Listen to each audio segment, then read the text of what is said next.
Royal Ace, Rocket J. Squirrel, and his pal, Bullwinkle the Moose. Hi, glad to see you again. Likewise. We got some great things on the show today. Like what? Like what? Well, you ought to know, Bullwinkle. You're in some of them. Today, our program is brought to you by General Mills, where better breakfasts begin. The most delicious, ready-to-eat cereals in the world.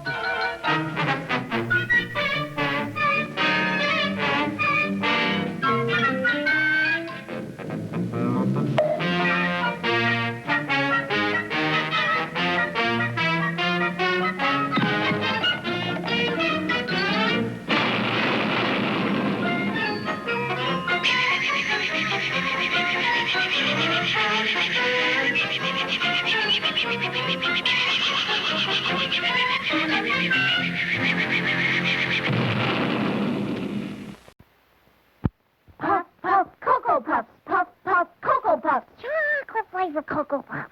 Let's play cowboy. Puff, puff, Cocoa Puffs. Puff, puff, Cocoa Puffs. I just want to say the Cocoa Puffs have a wonderful chocolate flavor. Puff, puff, Cocoa Puffs. Good for breakfast. Good for snacks. Good for energy.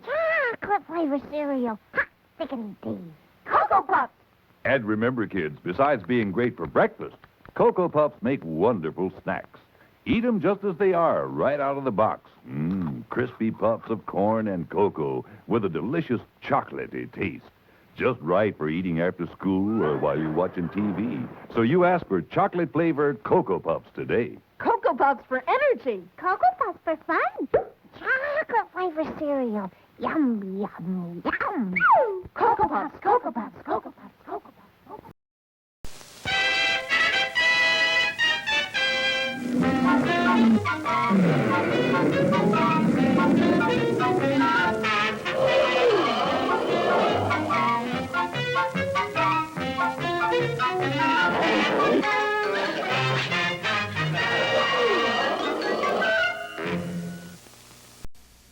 Well, Rocky and Bullwinkle really started something just by trying to bake a cake. For instead of dessert, they wound up with an explosive that blew their stove clean to the moon. The nation was astounded. That cake batter must be a revolutionary rocket fuel. Grandma called it fudge cake. Bullwinkle was immediately made director of guided mousses, and he and Rocky set out to duplicate the recipe, which unfortunately had been torn in half by the explosion. But apparently not everybody wanted them to succeed. For when we left them last time, a scaly green hand was raising a sinister weapon and pointing it right at their heads. Hokey smoke, Bullwinkle. Look there. Now, Kidney? Not now, Clyde. Why not? I haven't scrooched anybody since we've been here. What are they, Rocky? I don't know. I've never seen anything like them. Maybe they're congressmen. Who are you? Put your hands over your head, please, and no sudden moves. Clyde here is very nervous. Yes, especially in this finger. Yeah, that's the worst one, too. What do you fellas want, anyway? Yeah, and how come the funny suits? Funny suits? They're out of this world. You're so right. I am? Yes, we're from the moon. The moon? Yes, and if there's one thing we don't want, it's an invasion from Earth. Especially an invasion of tourists. We lead such a quiet life on the moon. Take a look at what we had to go through just to prepare for a visit here. Yeah, we had to practice dodging traffic. And listening to jukeboxes. And filling out forms. And breathing smog. And riding on subways. Regular bathing. It was awful. 7 of us were chosen. Only 2 made it. So you see, we must stop you from using that formula. One way or another. Well, I don't mind that one way. It's the another that bothers me. But we don't even have the formula yet. Do I scrooge them now, Kidney? Well, not if they don't have the formula. Oh, moon rats. But we'll come back. And as soon as they get the rocket fuel... Zap! Yes, zap! Bye now. And the two green men slipped out through the ventilator shaft. Hours later, as they made their way home, Moon Man, boy, were you scared, Bullwinkle? Of course not. You suppose I can take my hands down now? but our boys still weren't out of danger, for in his hotel room 12 stories up, Boris was readying another fiendish plan. You have the orders in code, Natasha? Yes. So translate. Let me see. These two words say, kill moose. I knew it. And look, the squirrel is with him. It's going to be a double feature. And the heavy safe hurtled straight down toward the unsuspecting pair. Be sure to see our next episode, Squeeze Play, or Invitation to the Trance.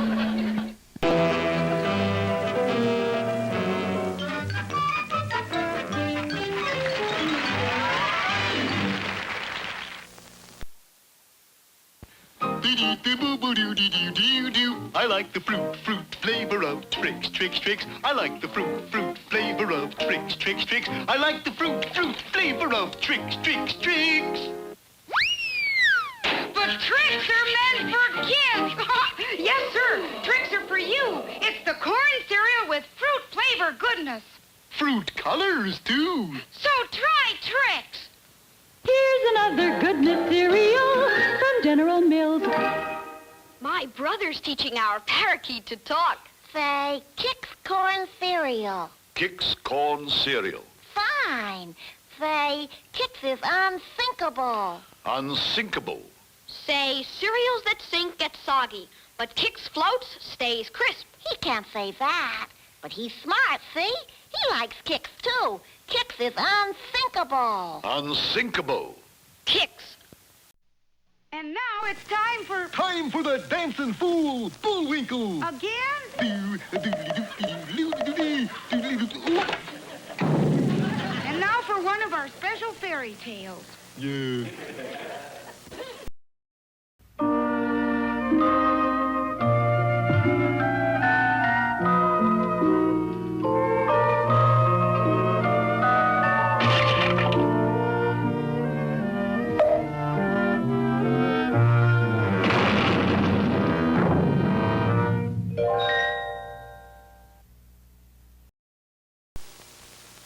Did you ever know a boy who got everything he wanted?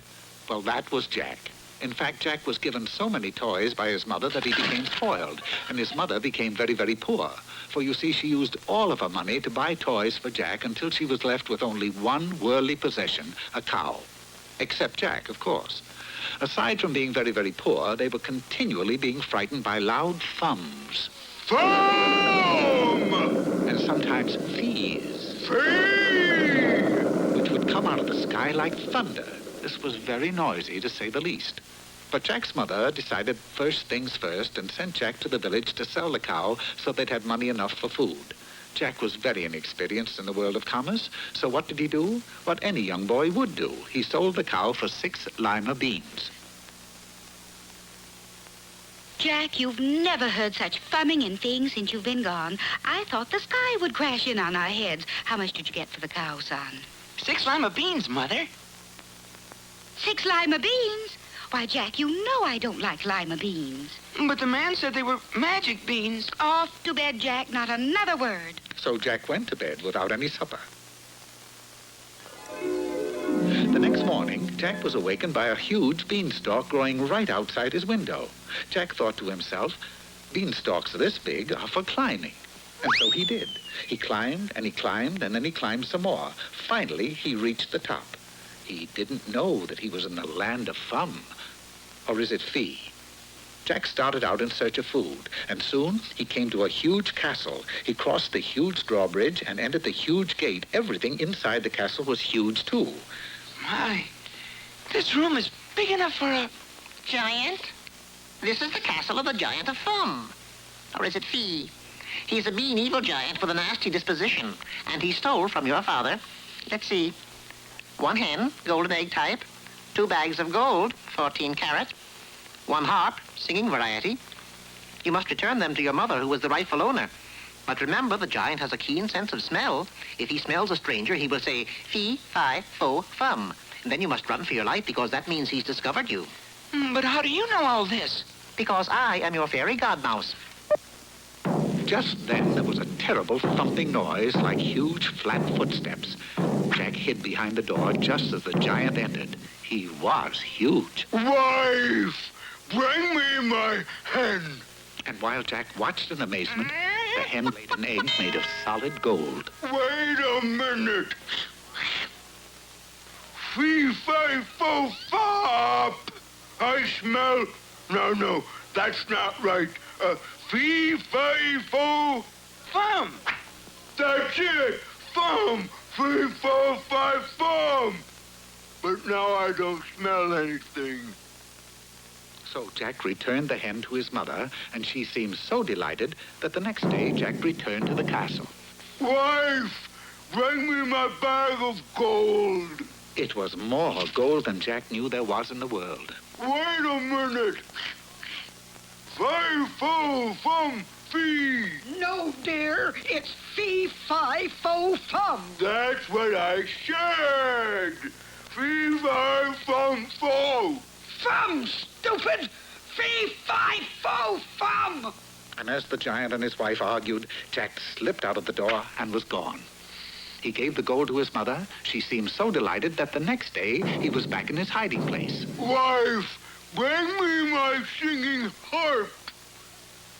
Owen, it's you. Oh, when the saints go marching in, when the saints go marching in. Wait a minute. Fe-Fi-Fo. Fum! And for goodness sakes, hurry, I'm being stolen. Ooh, I'll give you such a fum. Oh, when the saints go marching in, when the saints go marching in. How I want to be in the number when the saints go marching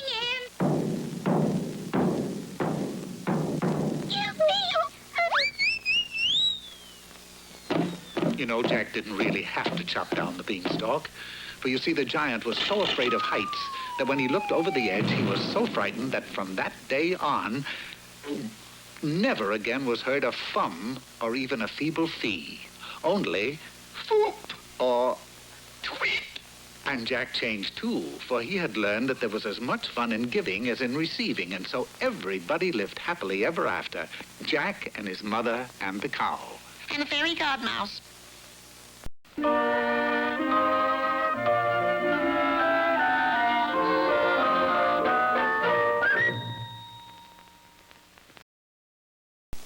Ready, Rock? Sure you know how to work that thing? No. Anyways, here's what it was supposed to look like. Everybody's passing me. How will I ever win this bike race? Never fear, Jets are here. The cereal that gives you jet energy. Helped you win. Oh, boy. Sugar-toasted oat and wheat goodness. Just start me off, Rock. And Bullwinkle comes in first, second, and third. Yay! Win with Jets. Here's another goodness cereal from General Mills. Presenting Frosty the Bear. With my supercharging sugar cane and Frostios. Cookie Crisp Oats, sugar charged. They're super delicious, really nutritious. You'll be supercharged. Get the goodness in sugar charged oats. Frostios. The big G stands for goodness. And now for the cultural part of our program, we bring you Bullwinkle's Corner with that moose of letters, Bullwinkle. Hello there. Today's poem is from Mother Moose. Mother Goose. Goose? Must be a misprint. Anyways, the poem is Little Miss Muffet. Little Miss Muffet sat on a tuffet. What's a tuffet? What's a tuffet? It's what I'm sitting on, eating her curds and whey. Boy, this stuff is terrible. Along come a spider and... You're the spider? He couldn't make it. But you ain't scary. You're supposed to scare me. Okay, fellas, up. Take two. Along come a spider and sat down beside her and... Ah! A spider! Hey! Hey, look. Hey, Miss Muffet, your curds and whey are on your head. on. Let me tell you something. I'd rather wear them than eat them. And now... Hey, Rocky, watch me pull a rabbit out of my hat. See? Nothing up my sleeve. Presto! Wrong hat. And now it's time to meet Mr. Peabody.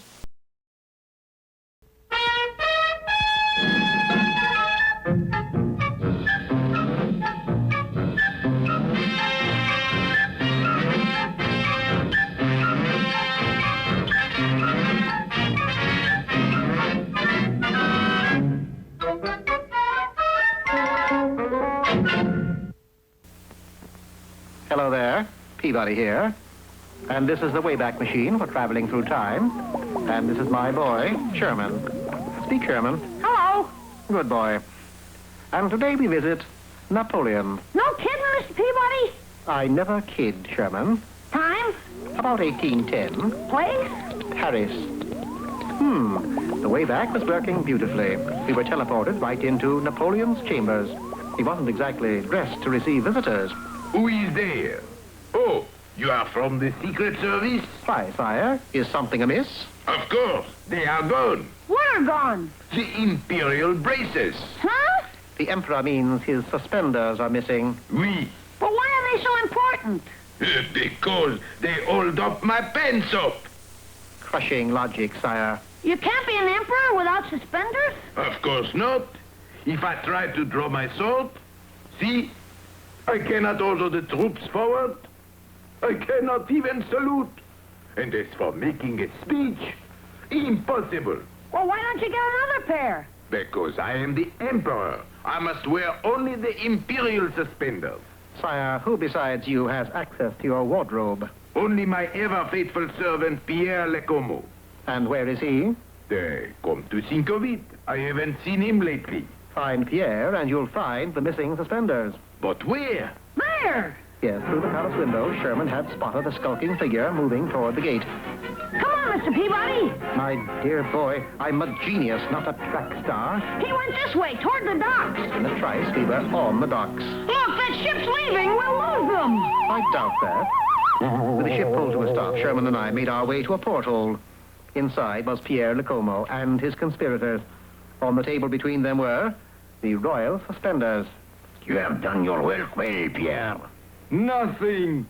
When our generals see this, they will know Napoleon is helpless. And they will attack. Then France will fall. Like Napoleon's pen. But, Pierre, the table is moving. How come? It's simply the rolling of the ship, gentlemen. Yes, it's the rolling of... What? After them! Well, we got the suspenders. Let's run. Unfortunately, we ran in opposite directions, but it was just as well. Quickly! Unless we get those suspenders, our plot is doomed. I have got this one cornered. Peekaboo. Ooh, give me back my sword, you. Oh, very well. How's everything, Sherman? Just fine, Mr. Peabody. That's nice. Not sporting, you know. Who cares?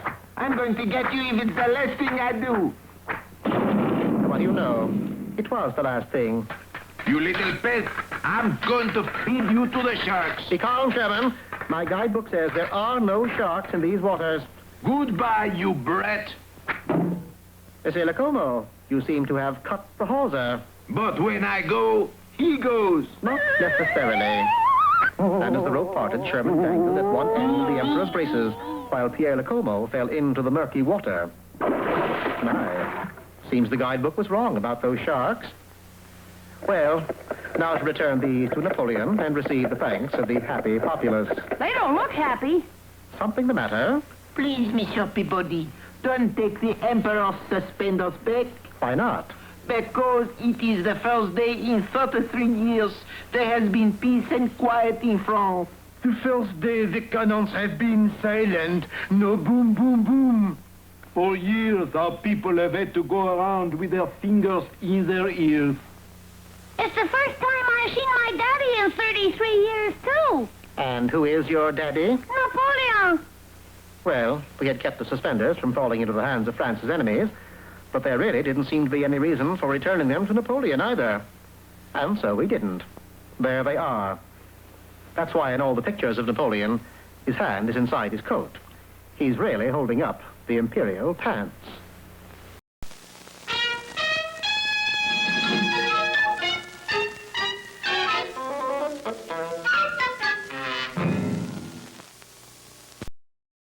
That's a pretty strange-looking painting, Bullwinkle. I just paint what I see. Well, what do you see? This is what I see.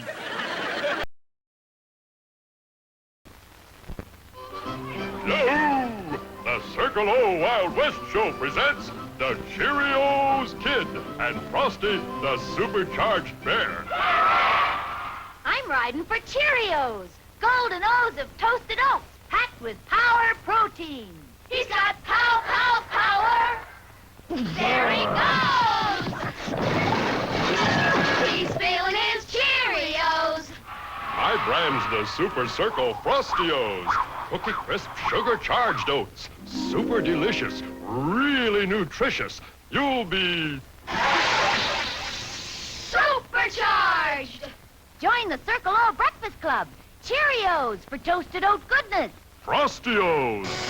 For the goodness of sugar-charged oats. We want both. We want both. If you know your oats, you'll always go for Cheerios. And Frostios, the big G cereals.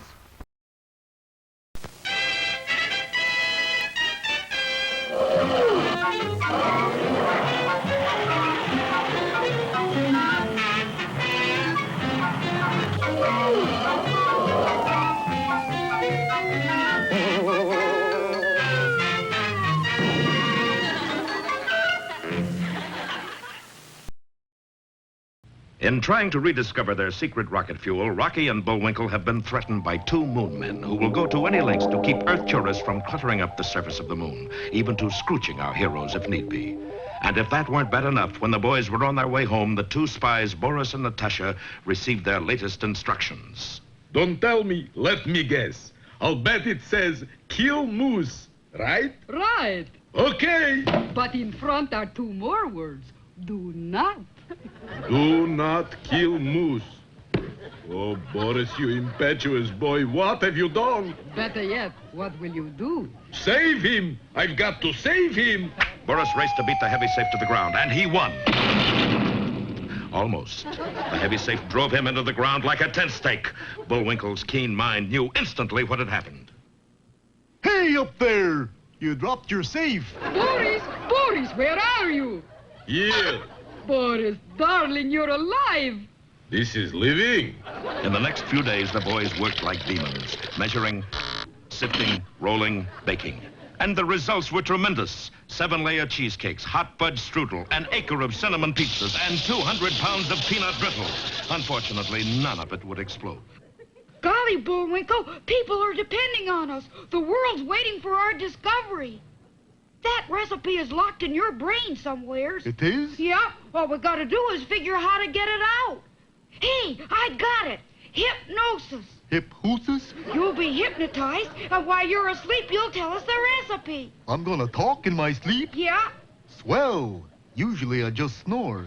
We'll get the world's greatest hypnotist to come here and... Who is it? It is I, Swami Ben Boris, world's greatest hypnotist. This is my assistant. Haven't we met before? Were you ever in Cairo? No. Well, that's it then. Neither was I. Now let's get to work. Shucks, you can't hypnotize me. I got too much brain power. I'm just a... Yes, master. All right. What is in the recipe? Wait a minute. You'll have to leave now. This is top secret stuff. Oh, don't worry. I won't listen. On my honor as a genuine Swami. What about the lady? She doesn't speak English, do you, dear? Of course not. Well, maybe she better put her fingers in her ears anyway. Okay. At last the formula will be mine.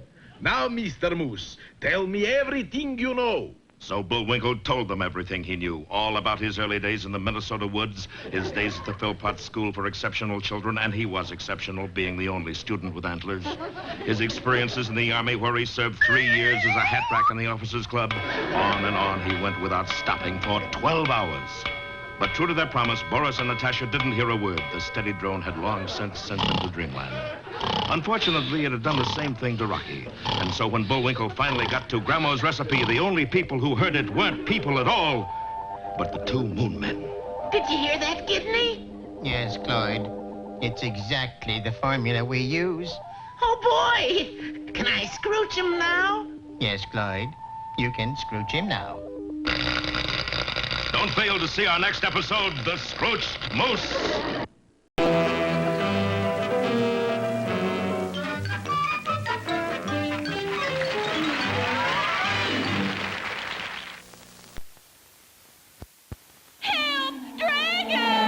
When a dragon roamed the countryside, the call went out both far and wide. For a champion brave, A hero strong and the Cheerios kid came along. the dragon breathed smoke to frighten his foes. It reminded the kid of those good little O's, his favorite cereal, Crisp Cheerios. The dragon breathed fire. And again the kid knew why there's a hole in this oat cereal. It's for toasted crispness all around. Golden crispness through and through in Cheerios.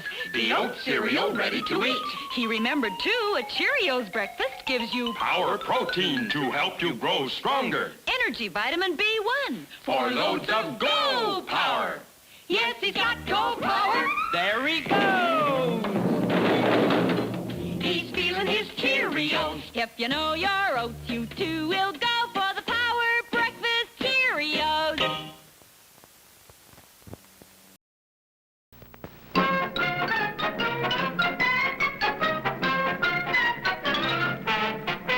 Well, I guess that about wraps up another Rocky show. Certainly hope you enjoyed it. I did. Today's show was brought to you by a very good friend of ours. General Mills. Oh, certainly. General Mills, where better breakfasts begin. That's breakfast. That's what I said, breakfasts. I always say... Bullwinkle, time for us to go. All ready? Okay, but first, here are some of the people who made this show impossible.